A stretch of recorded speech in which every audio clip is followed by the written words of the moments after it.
enough to be here. So you remember we need to start doing today the exercise session. And the exercise session is basically for you, so you need to come here, some of you, and provide one solution of the exercise we have been discussing, and then convince your partners that this is the best solution. And of course, obviously, each one has a potential different solution than yours. Even I have my own solution, but the idea that I want to convey here is that there is no a good or a bad solution. Every year when I grade my exams, whether this one or the Bachelor 2 first database course, I need to, when the student is asking to revise the grade I gave for an exercise, I need to convince the student that with your solution, I can do this and this and this query easily, but not these queries, and these queries, for example, are part of the requirements, and this is why he or she lose some points. So in the same way here, you need to prove this solution is good for this and this and this query, but if you want to this analytical query, but if I want to do this and this analytical query, I need to change what this dimension or this attribute, etc. So this is the pedagogical objective of today's lab session is this, that you are able to assess how well a given solution, whatever, random solution, yours, mine, is good for doing some things and not so good for doing other things. Okay, so this is the thing you need to we are trying to learn today. So we start with the first exercise that was the last slide, the train station. Maybe someone has already a solution that want to put here for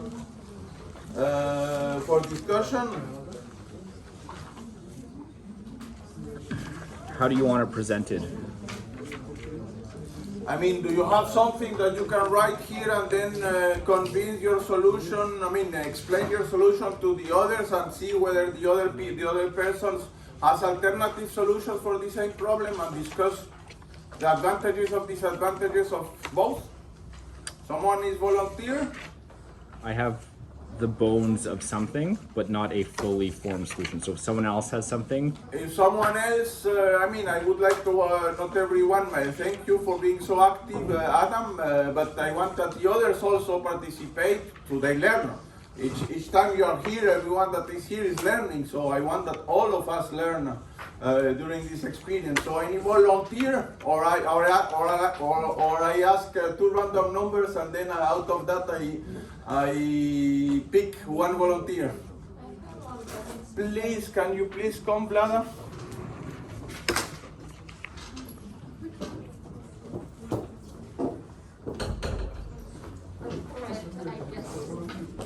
You have the gray somewhere.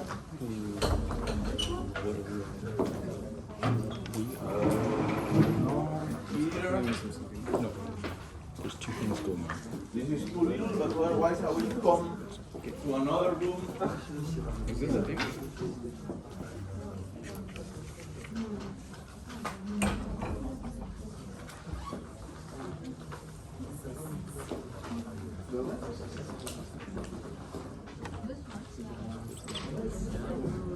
This is one. Wasn't this one? Yeah, yeah. I tried doing this one, but I couldn't make it. And then, actually, Esteban, just sorry, quick question for you. We had the exercise that was in the notes. Then we also had the actual exercise that's posted.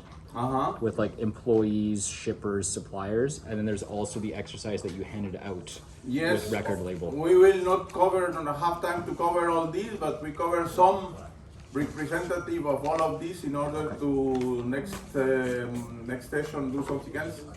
And Vlada, you're doing the record label one? Yes. Okay, thank you.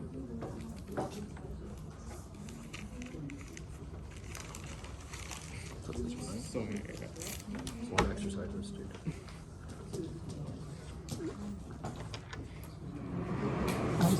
should be also uploaded on the website. Like if you go on the website, you will see that this is uploaded twice.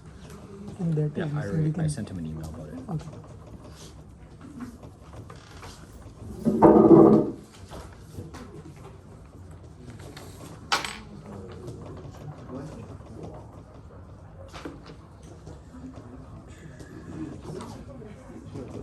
We should do a entity relation schema.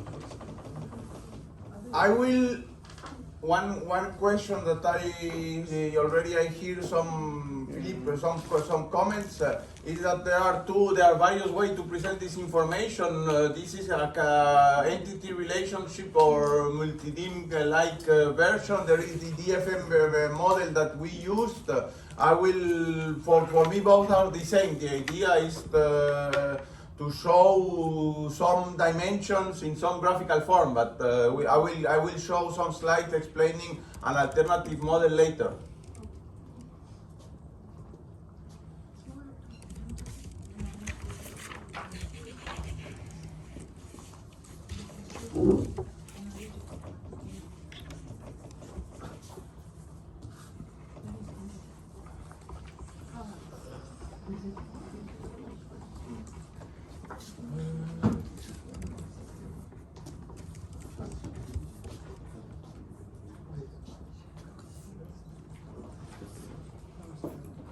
Sorry. Is that not what she's doing? Is that not what she's doing? What's it supposed to look like? On your the PDFs.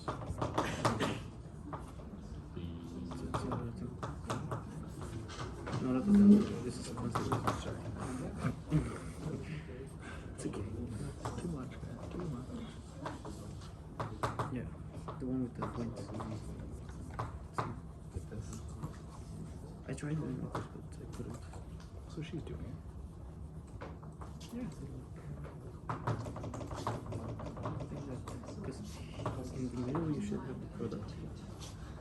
The final thing that gives value. And you're basically managing everything else around it. And I think she's Okay, do combinations. yeah, that's Okay.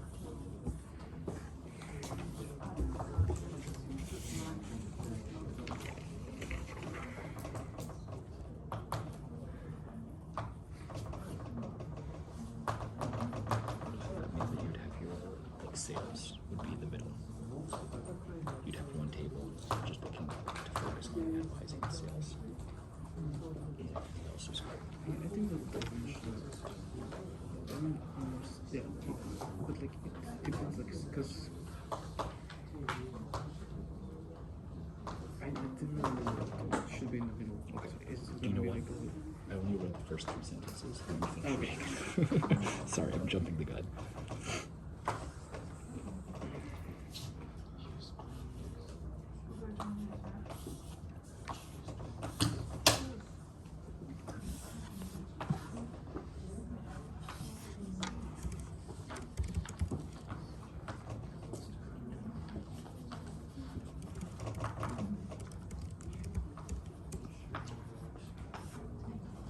Can you already begin to compare your own solution with Vlada's solution to have already some material for discussion?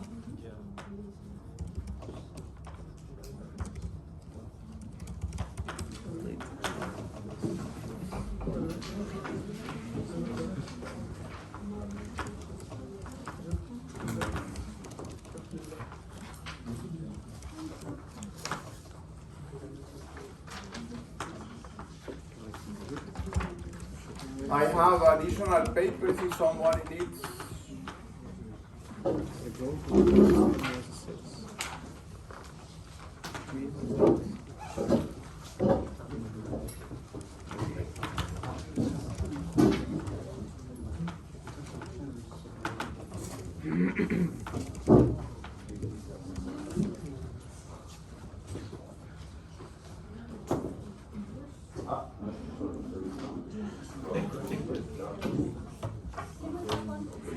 I will probably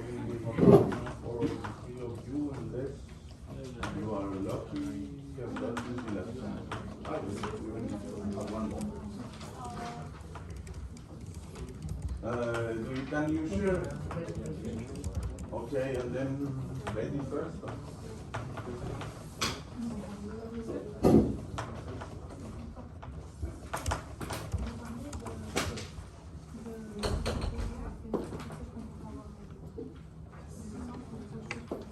Oui, je vais la rentrer ça.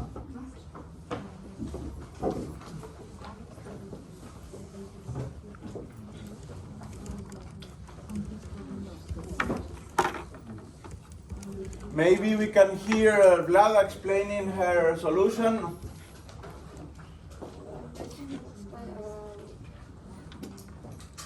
Probably it will be better that you remove. I bet in explanation.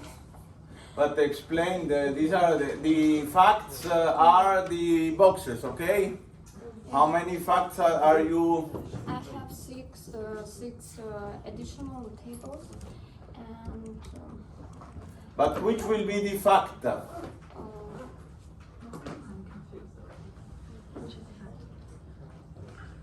What are the things that we are measuring here? Sales of? sales, records, contracts, band, artists, and shops. I mean, all these are essential information that should be, with all these attributes, should sooner or later be tables. But one or several of these tables will be the central thing on which we can analyze on a multidimensional view. So here, what will be the multidimensional factor? Band. Do we have a band by, give me the band by day, by month, by year? No, records, contracts, and shops. Okay, so how many facts did you have in your solution? 3 facts. Shouldn't you just have one? Yes, Only sales. only sales. Then you need to begin to discuss between Vlada and you who has the better solution for which purpose. Can you have any idea why he proposed only sales and you have records and shops? Is shop a measure? Sales? Sorry? It's sales too. I mean, Sales is definitely a measure. Sales by month, by shop, by band, by record. So sales is the traditional measure. Factor on which we can have several dimensions attached. So is record a sale? Is record a fact or a dimension? Dimension. Then is contract a fact or a dimension? And then band, It's not dimension, shops, a dimension. So even if it is marked like this, I will show soon another alternative model in which even dimensions or facts can be represented in a UML-like model. But now we know that only sales, and we put a marker to say this is one different element than this. These are the facts table. Okay, for that. And then how do we, if this is the sales fact, we need to connect it to, this is kind of the central table or the central element on which all the other dimensions should be connected. It's okay with this idea? So how do we help Vlada to connect? Sales is already records. But the sales, the date dimension, the time dimension that are there, where it should be connected, maybe to the sales. Agree with that? So maybe just put here, boom, boom, boom, something like this. Okay, for that. So we have, we can give me the sales by day, by month, and by year. How do we connect the other dimensions to these sales? We can say, for example, allow me to modify a little bit, some connect, for the moment we are just connecting, then we put additional information. We can say, give me the sales by shop and by month. Okay for that? What else? Do we need to have how to connect sales and records? It's okay like this, or? But sir, should we also only link sales with the dimension, not with the whole entity, with all the attributes? We will a little improve, but at least have the first architectural, Okay. at the architecture of the solution. So we are thinking a very pragmatic terms. Should we analyze sales by day? Yes. Should we analyze sales by shop? Yes. So now we are little by little understanding what is the dimensions and what is the factor. Should we analyze sales by record? Yes. Yeah. Yes. So here by stating the dimensions, we are taking deciding the granularity. You understand the idea of granularity? Granularity means whether in a sales for a supermarket you keep a single sales concerning the full ticket, or you keep a sales as a single line in the ticket. Okay? So this is the granularity. In this case, if we are saying sales is connected to record, then sooner or later you will say, at this date in this shop I sold 3 units of this record. This is the granularity we are talking about. You understand this issue of granularity? As soon as you fix the dimension, you are fixing the granularity. Here you are saying, I want to analyze sales by day. Then you cannot analyze sales by hour unless you put something in the middle. So granularity is an essential concept when you define a sales, and then you are defining your granularity. How do we want to have sales by band? Yes. Yes. Is there a direct link between sales and band? Yes. No. There is an indirect through records. Oh yeah. But is it possible to have first record and second level aggregation by band with this schema? Yes. So then we can say we can analyze sales by band. Perfect. And then do we have analyze sales by contract? We can get there. I don't It's know. not that- Maybe no. It's not as So useful as information. here's a question then. If I can go sales to band through records and I can go sales to contracts through records, does it ever, at what point when I'm designing my database do I decide, no, you know what, I want bands directly to sales? Does that depend on how I want to roll up?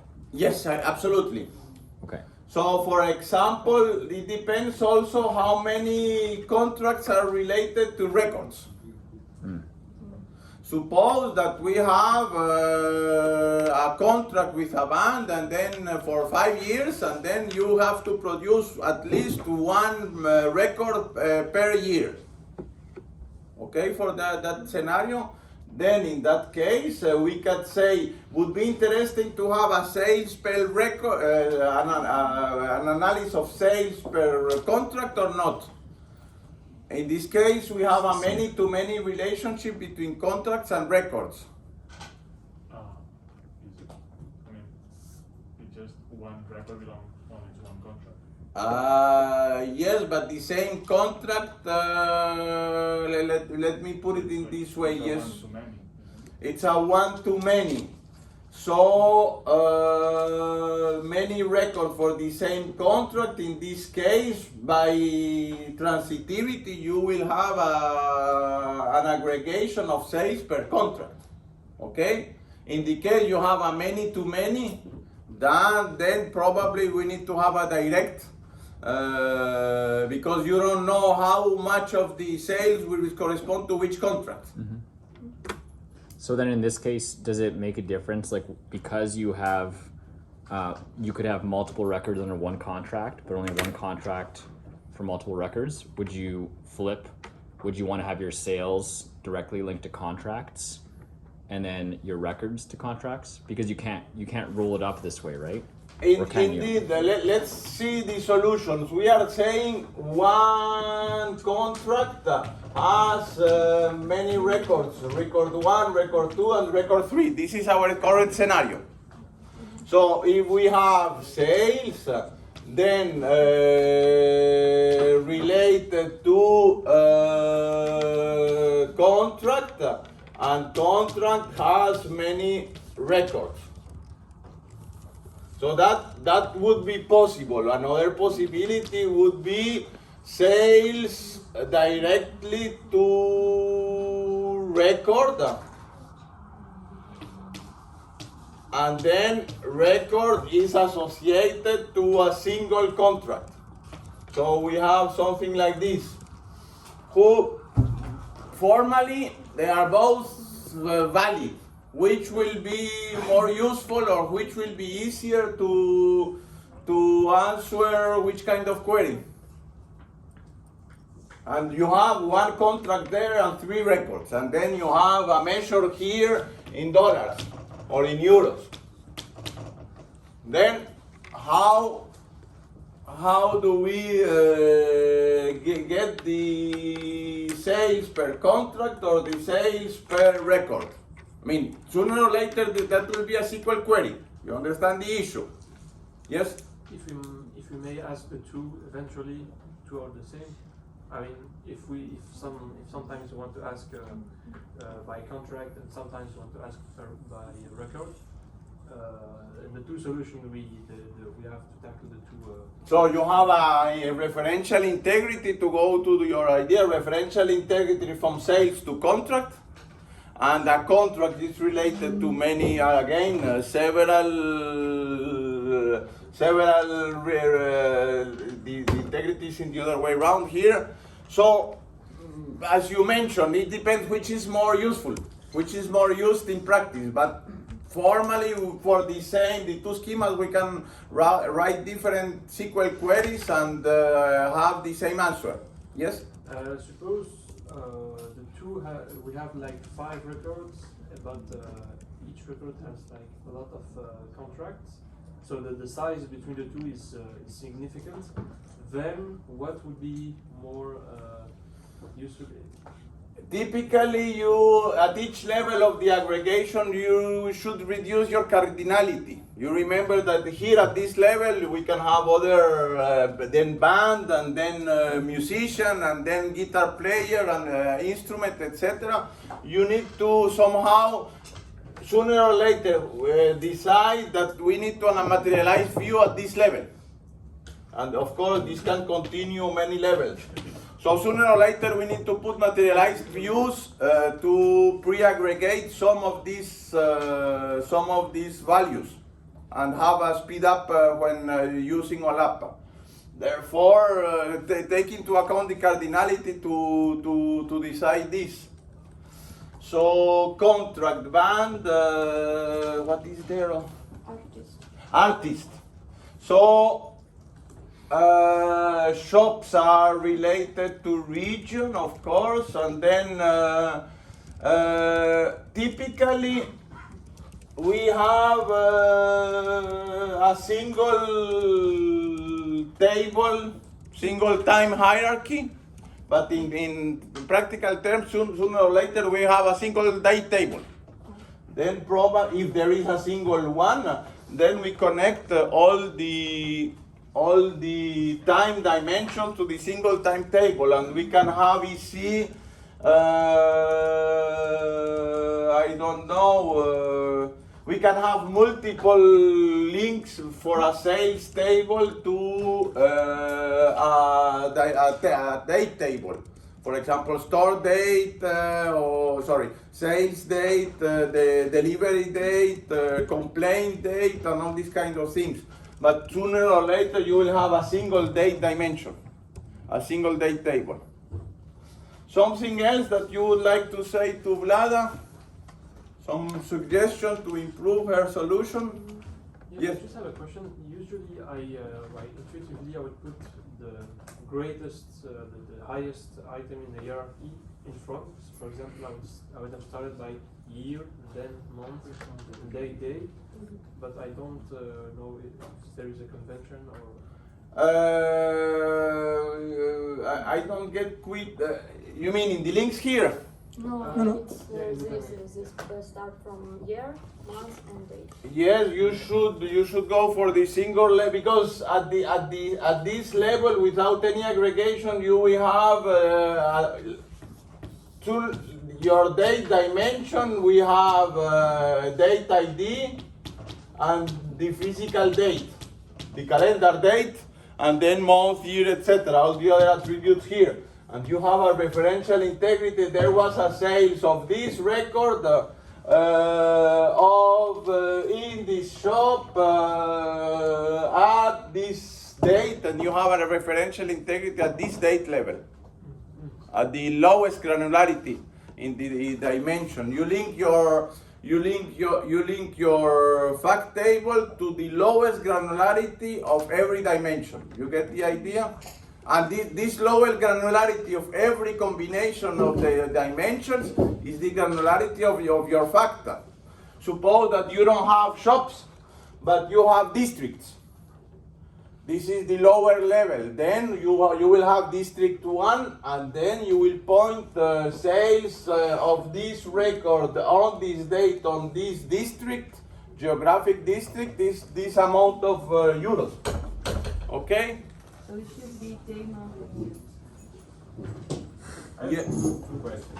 The first, so animation, can we think about animation as a table at the end?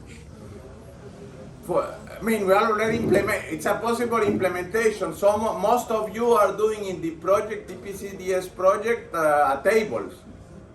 And then sooner or later each dimension is a table. But some of you are using, I don't know, big table, Google big table. Yes, there is a table, but this is not really a table as we understood it. So depends on which technology you are using. You can use NoSQL databases to implement a data warehouse and something which resembles a table, yes? And the second, I haven't understood what you said about the time dimensions that can be the same. The one about contracts and the one about sales. If you can please repeat. Yeah. We have calendar year and then calendar date. Calendar dates. And then we have, for example, ID, the key of the attribute, the key of the table, then date, then month, then quarter, then year. So this is a calendar, this splitting of the timeline into the traditional calendar date from 1st of January to 31 of December. And all the tables that use this calendar date as one of dimension, for example, date of the contract. You have contract here, and then you put date ID.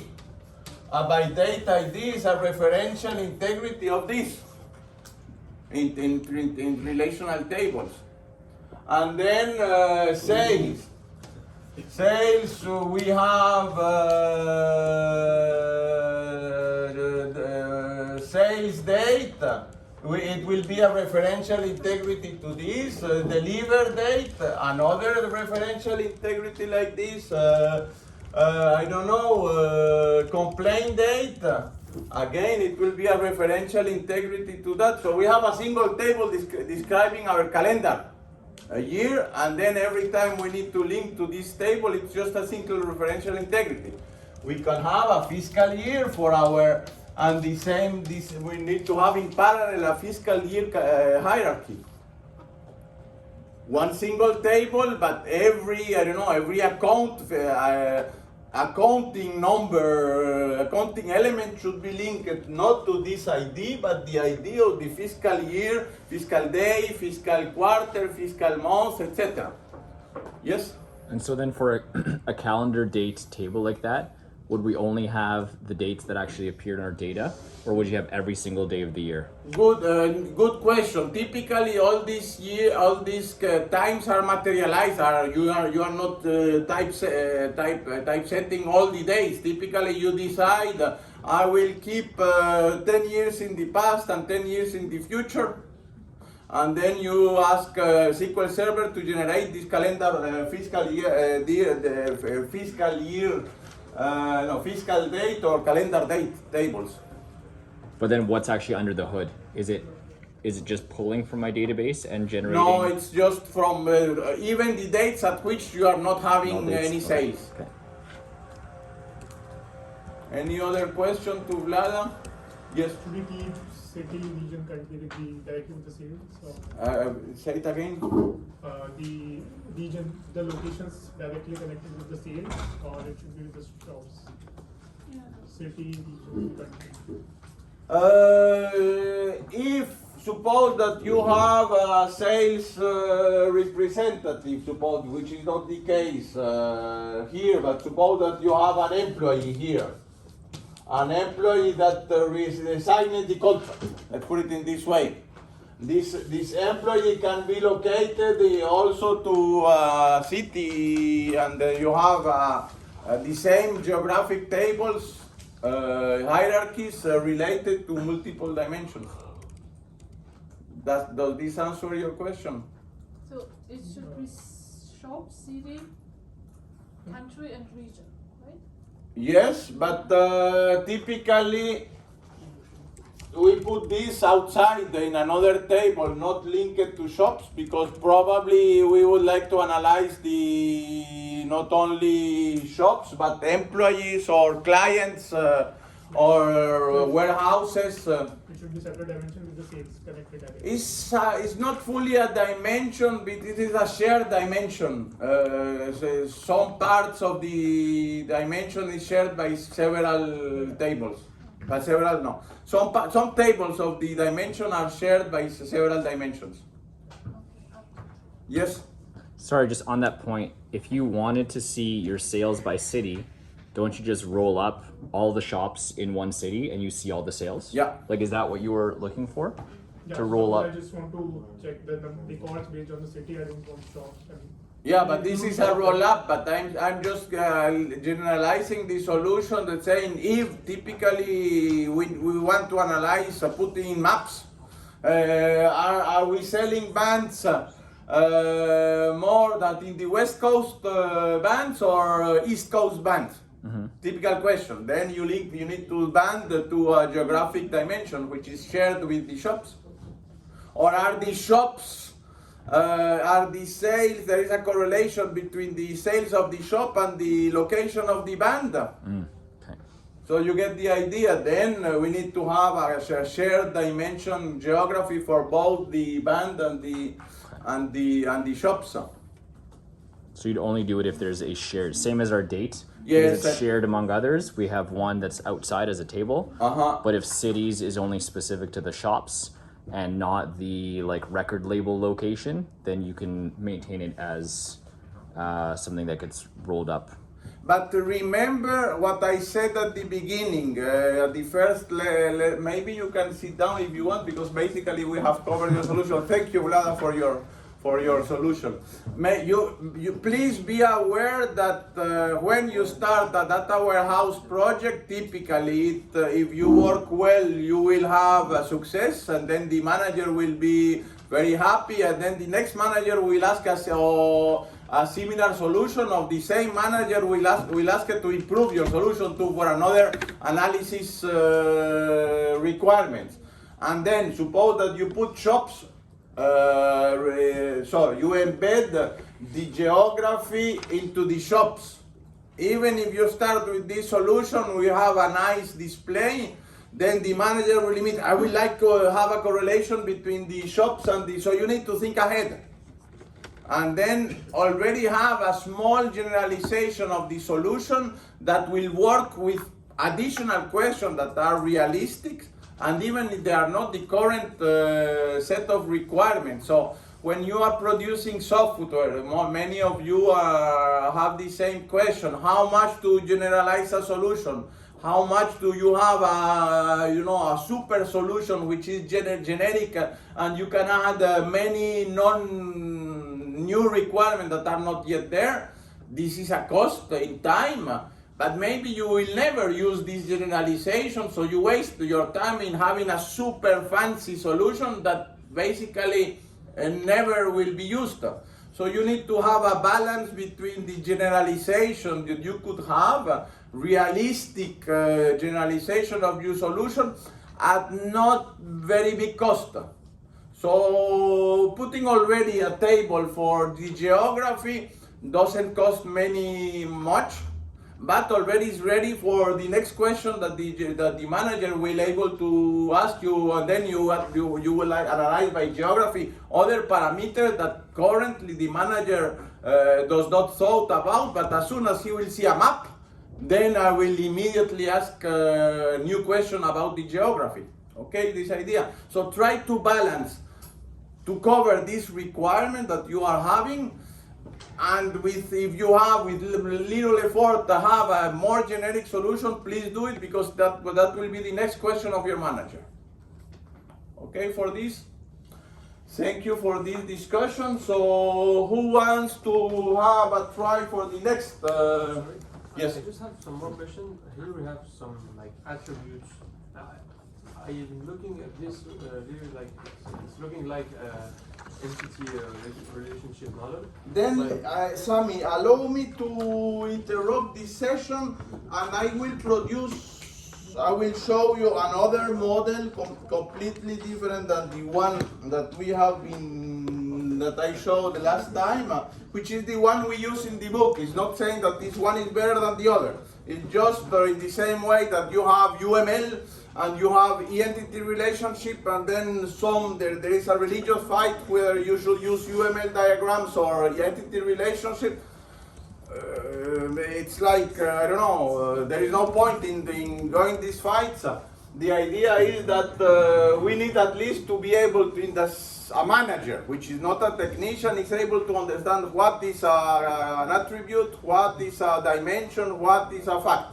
So we can like improvise and mixing. So I will show you one that has been proved useful for us and in many applications, so maybe then you can try them, but at least you need to be aware when you are in a team,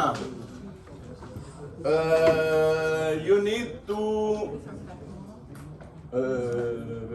video. Okay, so if you are in a team, you need to agree on which language you will use for your models, either UML or ER, and then which version of ER or which version of UML. You need to set up this and then decide to, after this decision, build all your models of that. So this is the same idea, to pick one, but then you need to respect all the grammar rules of this particular visual language. Let me try to give you one that we introduced in the book, where it was already here.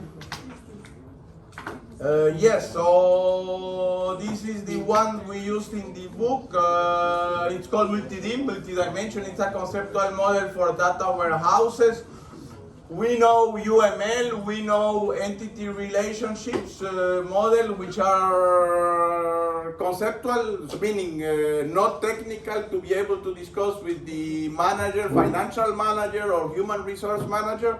So the same idea here, we need to have a conceptual model which is deprived from many technical aspects, and then that this manager is able to identify this is a fact, this is an attribute, and this is a dimension, and this is a hierarchy. If the manager is able to understand in your visual graphic like this which is which, then everyone is happy. So the syntax is not ideal. So we need to be able to understand. I will send you the slides. Put it into the Université Virtuelle after the lecture. So the manager, not you, the manager needs to identify which are the dimensions, which are the hierarchies, which are the facts, and which are the measures. Simply. If your manager is able to do that, then the model is good. No big deal. So here is another kind of model. We have a dimension product with attributes, traditional UML or entity relationship way to present elements in your model. We have hierarchies, and hierarchies are connected with this cardinality link. 0 to 1, 1, 1, 0, n, n, and then from each side, then you can have many to many, or 0, 1 to many. Each side we can use whatever of these 4 extremities we can have. And we have a hierarchy. We have from products to category to department. So if we have a link between 2 levels in a hierarchy, of course this is a parent and this is a child. And here we are aggregating the products. Of course the products will be related to sales. And therefore sales by product, and then many to one sales by category through this aggregation path. Okay for that? And the only additional thing is this, which is different criteria. We have products aggregated by brand or by this category. So this is the kind of model we will see. Facts. Again, this is one single notation. We put something different, visually different, that can identify a fact with this 3-dimensional cube, which is implied there, for the other traditional dimensions, which are flat. Okay, for that, and these are typical. That will be typical tables. So we have the fact in the middle. We have 2 measures here. We have the quantity of sales and total amount of sales. And then we can analyze sales by customer, sales by order, sales, look at this, a many-to-many relationship between sales and sales reason. Or we have several links from sales to time dimension, in which we have order date and due date. So the idea, whatever model you use, either DFM that we have seen last time, or this, the idea is that you need to identify easily which are the facts and which are the dimensions. And of course, our bet when we design this model is that users already know UML, users already know entity relationship. So for them, this is normal. The only thing that changes to have this 3-dimensional cube in the middle, so this is not big deal for a manager. If he or she already knows the entity relationship because he's talking with the developers for the new version of the application, this thing is not big mental overload for managers. So this model has been effective for discussion with users. So hierarchies we have seen, fact with several connections to the same role, start date and sales date and due date. Additional thing that the criteria, analysis criteria, percentage, that we will see that, distributing factor when we have many-to-many, and exclusive relationship, we will see examples of that. So this is a traditional schema that is used as a running example in the book. So we have sales, with quantity, unit price, discount, sales amount, freight, and net amount. Look at this, this is a measure, and using UML notation, we put a slash in front of some attribute, and you immediately meaning that this is a derived measure. And of course, net amount will be the computation of quantity times unit price minus discount minus freight. And then, so basically you need to assign a formula to, or even better, have a trigger to automatically compute this attribute. Then sales, order date, due date, ship date to this time hierarchy. Look at this, and then we have a date identifier at this date at this level. Date 1st January 221 is the official key at this level, at the conceptual level. That will be the key of the table. In the same way that the product ID or the customer ID mean.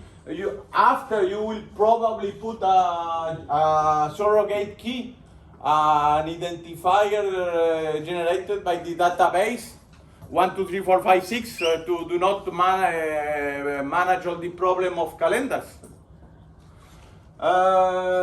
Then let's see, this is a calendar hierarchy, time from month, quarter, semester, and year. So you are explicitly stating that for you the quarter and the semester are important aggregation levels.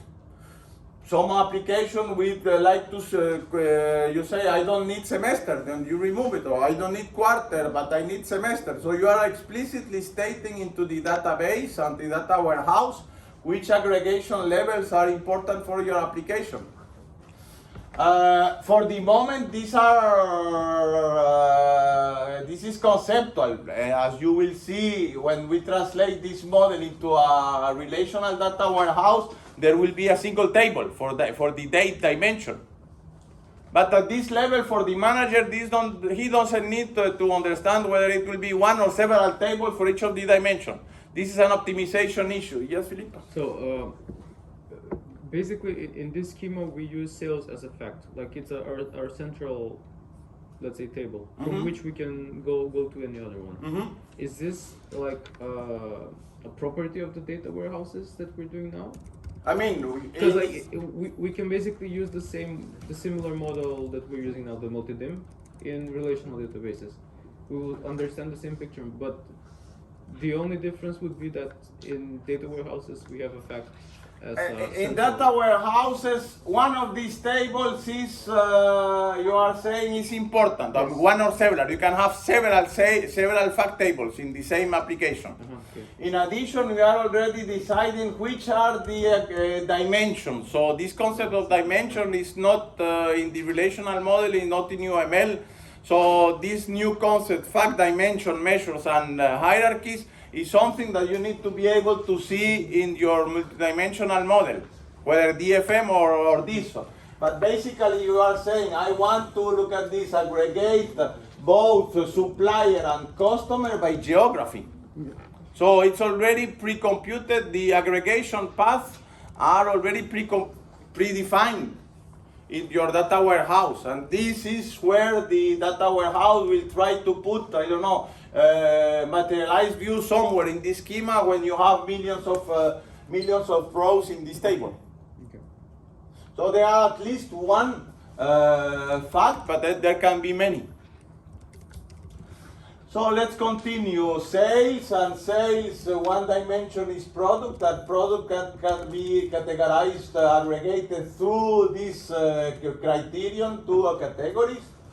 We have shippers, we have customer and suppliers, and all of them, and even we have employees there, and both supplier, customer, employees are related to this geography dimension. Look at this, what is interesting. A supplier is physically located in one city, or in one address and postal code. And so it is physically related to a single a single element in this hierarchy. The same for customer. But look at this. What I meant to represent, since there is a many-to-many relationship between an employee and a city in this geographic hierarchy. What I'm trying to represent in this example. Is it based on temporal? No? For the moment, temporal is not even considered there. Change of location of employees. Sorry? Location, employees changes location. It's not really, look, changes mean temporal, so we are not talking about temporality here. So what I'm trying to measure there or represent there? An employee is related to several cities, and it is called territories. I'm not talking works in or lives in. I'm saying the criterion will be territories. So what would that mean? You're managing sales in some cities. Yes, so I'm the representative in I don't know, San Francisco, in San Diego, and another employee will be the other representative for Los Angeles and Utah. Okay, so Salt Lake City in Utah.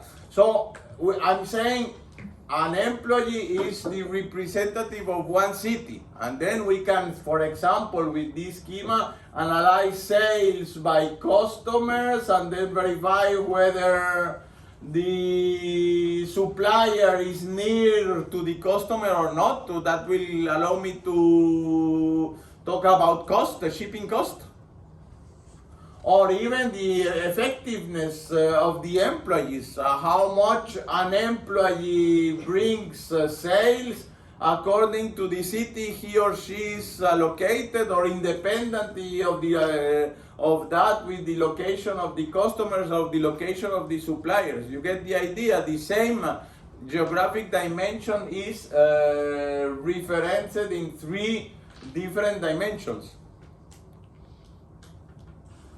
And then what I try to implement, represent here is the variety of geographic distribution across countries. For example, if we think of, and there is even a database that associated with this example, I mean a physical database with data that we will use even into the lab sessions, that we will have Vatican City or Monaco. Is Monaco related to a state? No. Is Monaco related to a region? No. Monaco is directly related to the country Monaco. This is what it expressed in this exclusive X between outgoing nearby city. Is either a city will be related to state or will be related to its country. And then, there, as you will see when we translate this into relational database, there will be a trigger that verifies that one of those 2 attributes is mandatory. And they are exclusive. Because when I add a new city in my data warehouse, I need to connect it either to a state or to a country. You get the idea? Same for state and region. In Belgium, state is typically state/province, because in many countries they are called state. In the United States, in Canada they are called province. In Belgium they are called provinces. So provinces of Namur is related to the region of Wallonia in Belgium. This will be the same, for example, in Germany. But this will not be the same, for example, in other countries without regions. Therefore, again, a state, when I am adding a new element into my hierarchy, my geographic hierarchy, I have a new country. I need to define which is the administrative division of this country, and then I need to put it into the schema. And then a state go to region, and therefore to country, or a state skips the level of region and go directly to country.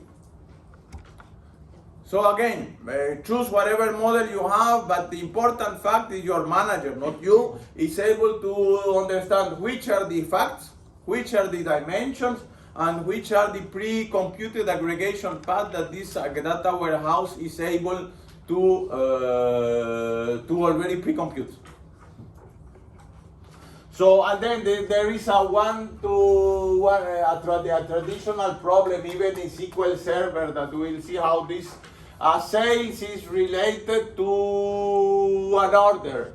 But somehow here we are keeping the sales at the order line number, but we would like to aggregate the sales to see how many elements or lines are inside a sale.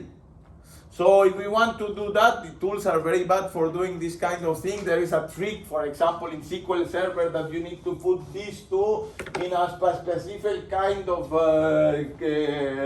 configuration to make this happen.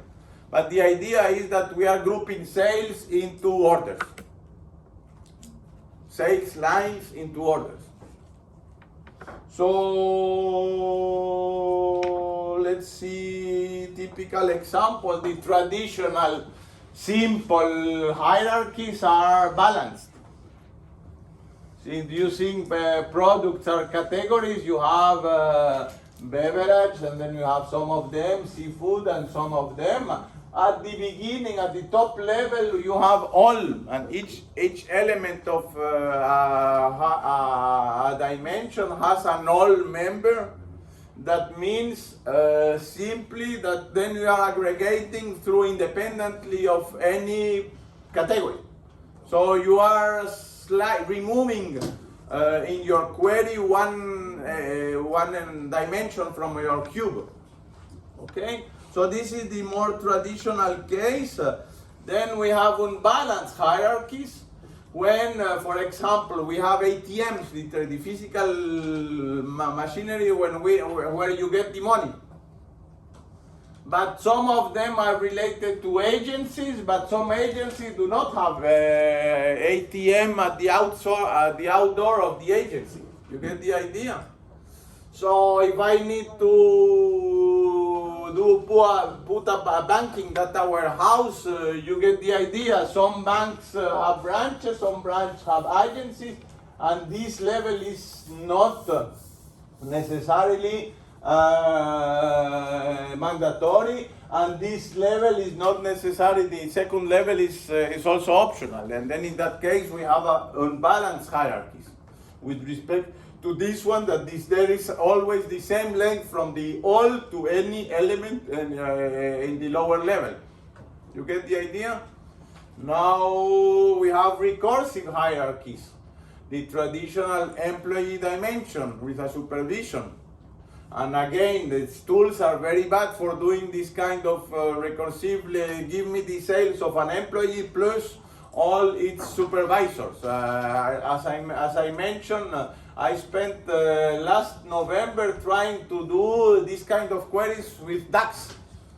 DAX is a new language, relatively new language from Microsoft for doing data warehousing, and it's not evident neither in DAX nor MDX to do this kind of aggregation hierarchies through data warehouses. In SQL, standard SQL, you have a recursive view, recursive queries for doing that. Why recursive? Because they can have an arbitrary number of elements in your database, levels in your hierarchy, and this level is not predefined. Okay for that? Generalized hierarchies. So generalized hierarchies, you have customer, but a customer can be an individual customer like you and me, or can be a corporate company. And then you classify customers, individual customers by profession or sector for a particular company, corporate customer. So you have, depending on the customer type, you aggregate through sector or the profession. You get the idea? If, I don't know, if you're a customer, you can analyze according to your salary scale. But if you are a company customer, maybe you are not at the salary scale, but you know, the percentage of your profits or other criteria for aggregating corporations. Okay, for that. But at the end, even if at some intermediate level will be different, they could rejoin these two paths, rejoin a higher level of the hierarchy. Okay for that? Generalized hierarchies. We have something like this, publications. Publications where, I don't know, in the same way that you are evaluated, we are also evaluated at the university level, how much publications are we producing, and then these publications get into, as Andres knows very well, how many publications are for each university and goes into the ranking.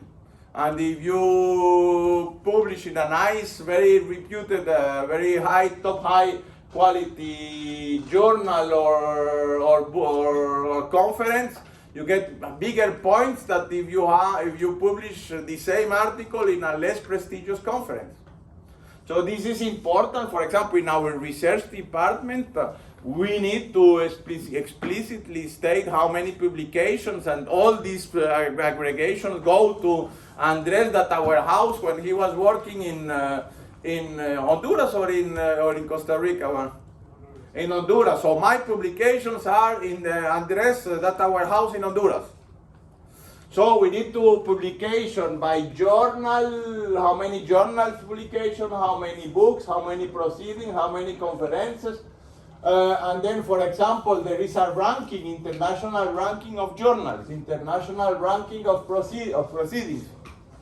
You get the same publication, you can aggregate it. The difference with here is that sooner at the upper level the two branches merges. But in this example, there is no upper branch that connects all these alternative dimensions. Hierarchies.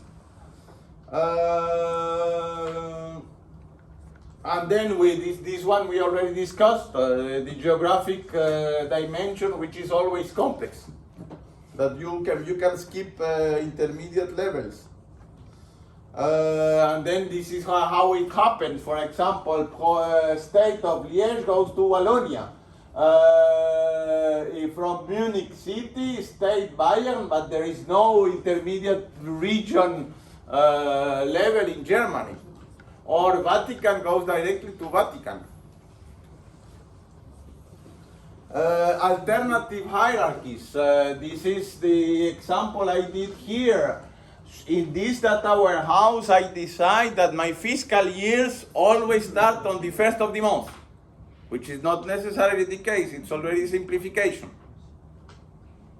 But suppose this is the case, so I have my dates, 1st of January 2021. This aggregates to the same month of January 2021.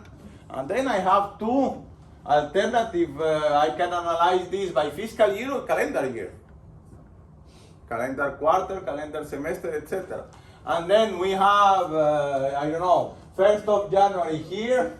The month of January is connected to the calendar quarter 1, but it could be connected to the calendar quarter 4 of 2010.